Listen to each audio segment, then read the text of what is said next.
ಕಾರ್ಯಕರ್ತರಿಗೆ ನಾಲಾಯಕ ಸಂಘಟನೆ ಅನ್ನೋದು ಇದೆಷ್ಟು ಸರಿ?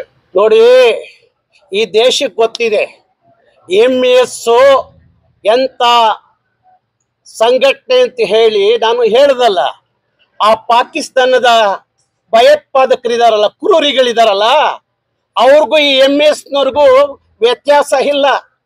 ಪಾಕಿಸ್ತಾನ ಕ್ರೂರಿಗಳಿಗೂ ಶಿವಸೈನ್ಯ ಕಾರ್ಯಕರ್ತರಿಗೂ ಶಿವಸೈನ್ಯ ಸಂಘಟನೆಗಳಿಗೂ ಏನು ಬೇರೆ ವ್ಯತ್ಯಾಸ ಇಲ್ಲ. ಅವ್ರು ಯಾಕೆ ನಡ್ಕೋತಾ ಇದ್ದೀರಿ? ಒಬ್ಬ ಕಂಡಕ್ಟರ್, ಒಬ್ಬ ಡ್ರೈವರ್ಗಳನ್ನ ಕೆಳಗಡೆ ಇಳಿಸಿ ಅವರಿಗೆ ಬಣ್ಣ ಹಾಕಿ ಅವ್ರಿಗೆ ಹಾರ ಹಾಕಿ ಜೈಕಾರ ಮಹಾರಾಷ್ಟ್ರ ಅಂತ ಹೇಳ್ತಿರಲ್ಲ.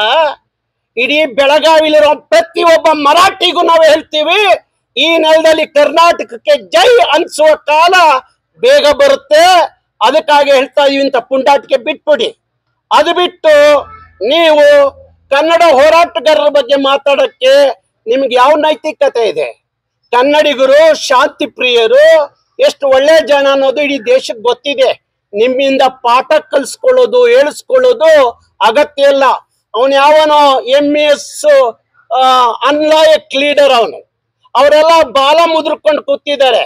ಯಾವ 7 ಜನ ಶಾಸಕರು ಗೆದ್ದು ಬರ್ತಿದ್ರಲ್ಲ, ಈಗ ಒಬ್ಬ ಶಾಸಕ ಇಲ್ಲ. ಅವರ ಹಂತಿ ಆಗಿದೆ. ಬೆಳಗಾವಿಯಲ್ಲಿ MS ಅವರ ಸಂಪೂರ್ಣವಾದ ಹಂತ್ಯಗಳ ಆಗಿದೆ. ಆ ಹೊಟ್ಟೆ ಊರಿಗೆ ಇಂಥ ಪುಂಡಾಟಿಕೆಗಳನ್ನ ಪ್ರಾರಂಭ ಮಾಡಿದ್ದಾರೆ. ಹಾಗಾಗಿ ಬೆಳಗಾವಿಯಲ್ಲ, ಇಡೀ ಕರ್ನಾಟಕದಲ್ಲಿ MS ಸರ್ವನಾಶ ಮಾಡೋವರೆಗೂ ಕರ್ನಾಟಕ ರಕ್ಷಣಾ ವೇದಿಕೆ ಬಿಡಲ್ಲ. MS ಜೀವಂತ ಇಟ್ಟಂತ ರಾಜಕಾರಣಿಗಳ ವಿರುದ್ಧ ಹೋರಾಟ ಮಾಡ್ತಾ ಇಲ್ಲ. ಇಂತ MS ಜೀವಂತ ಇಟ್ಟಂತ ರಾಜಕಾರಣಿಗಳ ವಿರುದ್ಧ ಹೋರಾಟ ಮಾಡ್ತಾ ಇಲ್ಲ. ಇಂತ ಘಟನೆ ಆದಾಗ ಬರ್ತೀರಿ, ಮಾತಾಡ್ತೀರಿ, ಹೋಗ್ತೀರಿ, ಆನಂತರ ಯಾರು ವಾಪಸ್ ಬರೋದಿಲ್ಲ. ಇಲ್ಲಿರೋ ಕನ್ನಡ ಪರ ಸಂಘಟನೆ ಎಷ್ಟು ಜನ ಕೇಸ್ಗಳದಾವ, ಆ ಒಂದ್ ಕೇಸ್ ತೆಗಿಯಂತ ಒಂದು ಹೋರಾಟನೂ ಆಗಿಲ್ಲ. ಬಹುಶಃ ನಿಮಗೆ ಅನುಭವದ ಕೊರತೆ ಇದೆ. ಇಡೀ ಕರ್ನಾಟಕದಲ್ಲಿ ಎಲ್ಲ ಕನ್ನಡ ಪರ ಹೋರಾಟಗಾರರ ಕೇಸ್ಗಳು ತೆಗೀರಿ ಅಂತ ಹೇಳ್ತಿರೋರೆ ಕರ್ನಾಟಕ ರಕ್ಷಣಾ ವೇದಿಕೆ. ಬೆಳಗಾವಿಗೆ ನಾನಷ್ಟು ಬಂದಷ್ಟು ಯಾವ ಕರ್ನಾಟಕದ ಮುಖ್ಯಮಂತ್ರಿನೂ ಬಂದಿಲ್ಲ, ಯಾವ ಮಂತ್ರಿಗಳು ಬಂದಿಲ್ಲ.